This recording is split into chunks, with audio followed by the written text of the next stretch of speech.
Malin anakku. Kamu sudah tahu ceritanya. Malin Kundang, anak durhaka dikutuk jadi batu. 5 kata, pelajaran moral, selesai. Tapi tidak ada yang pernah bertanya sesuatu yang jauh lebih penting. Apa yang dirasakan ibunya tepat sebelum tangan itu terangkat? Bayangkan kamu adalah dia. 30 tahun kamu tunggu anakmu pulang. Setiap kapal yang berlabuh, kamu tatap dari kejauhan. Setiap wajah asing yang turun ke dermaga, kamu harap salah satunya dia.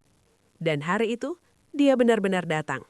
Dengan kapal mewah, dengan istri cantik, dengan pakaian sutra.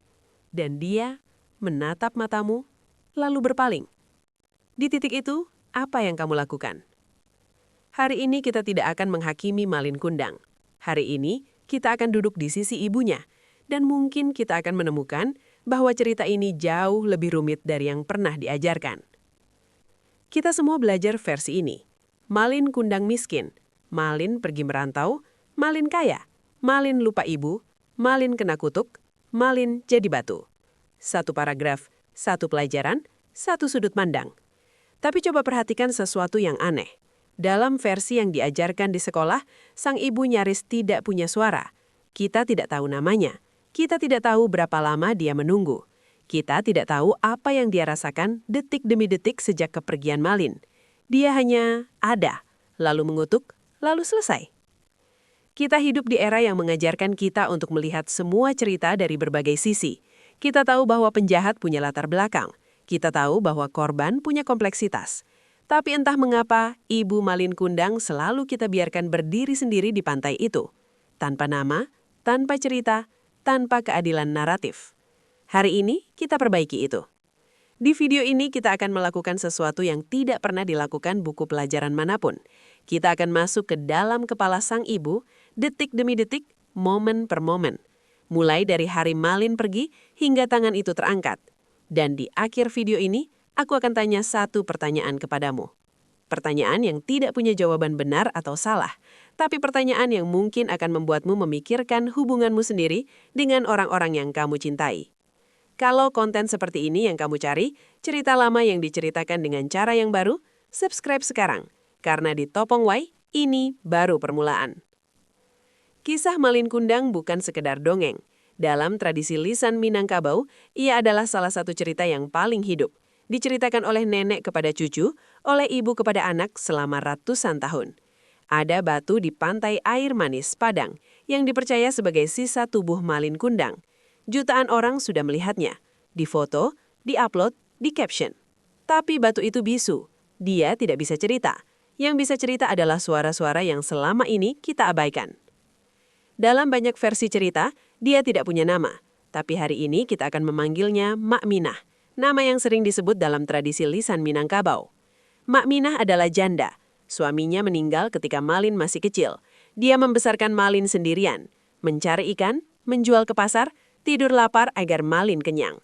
Dan seperti semua ibu, dia punya satu mimpi yang dia simpan di tempat paling dalam hatinya, melihat anaknya bahagia. Hari itu Malin tidak pergi sendirian. Dia membawa serta separuh jantung ibunya. Mak Minah tidak menangis di depan Malin. Dia tidak mau anaknya pergi dengan beban air matanya. Dia tersenyum, melambaikan tangan, berseru, "Hati-hati nak, jaga dirimu." Dan Malin, yang waktu itu masih muda, masih penuh api, masih yakin bahwa kesuksesan bisa menebus segalanya. Dia mengangguk, berbalik, dan pergi.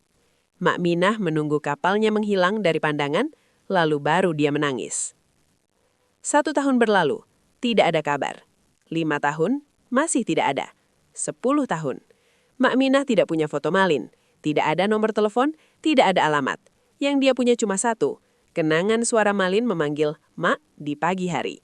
Dan keyakinan yang dia pertahankan mati-matian bahwa suatu hari Malin akan pulang. Keyakinan itu bukan naif, itu adalah pilihan sadar seorang ibu untuk tidak menyerah pada yang dia cintai. Kabar itu menyebar cepat, ada kapal saudagar kaya yang baru tidak. Dan ada yang berkata, saudagar itu wajahnya mirip anak Mak Minah yang dulu pergi merantau. Mak Minah tidak makan sejak mendengar kabar itu. Dia memilih baju terbaiknya yang sudah disimpan puluhan tahun untuk momen ini. Dengan tangan gemetar, dia menyisir rambutnya yang putih. Lalu dia berjalan ke dermaga. dengan dada penuh harapan yang sudah dia tahan terlalu lama. "Malin, Malin, ini Mak." Malin tidak menjawab. Istrinya, wanita cantik berpakaian mahal, menatap Mak Minah dengan jijik. "Siapa perempuan tua kotor ini?" Dia bertanya kepada Malin. Dan Malin, anaknya, darah dagingnya yang pernah dia susui di malam-malam lapar.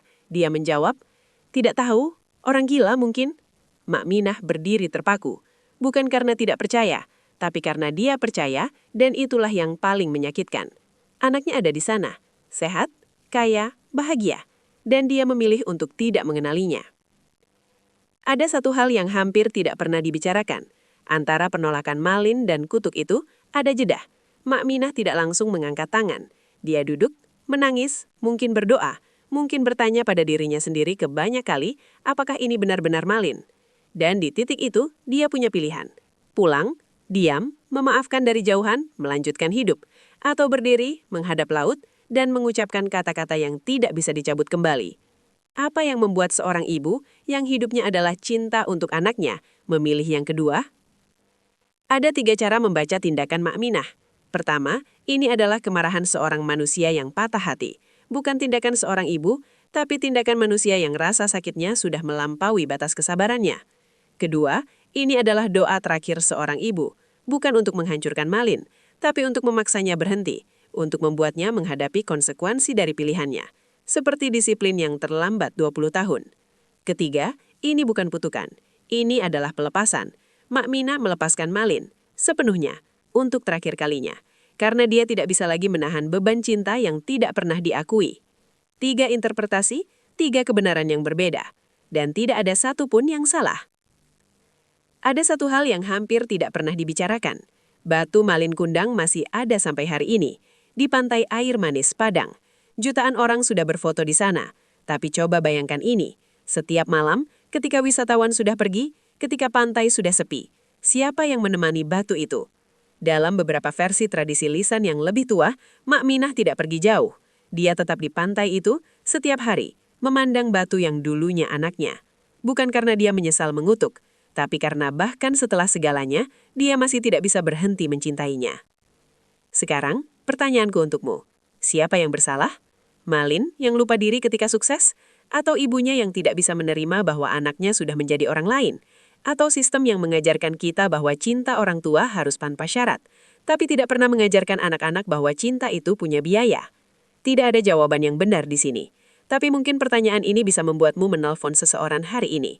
Seseorang yang sudah lama kamu tidak hubungi. Sebelum kamu pergi, aku butuh jawabanmu. Di kolom komentar, tulis A. Kalau kamu pikir Malin yang paling bersalah. B. Kalau kamu pikir ibunya yang ikut andil.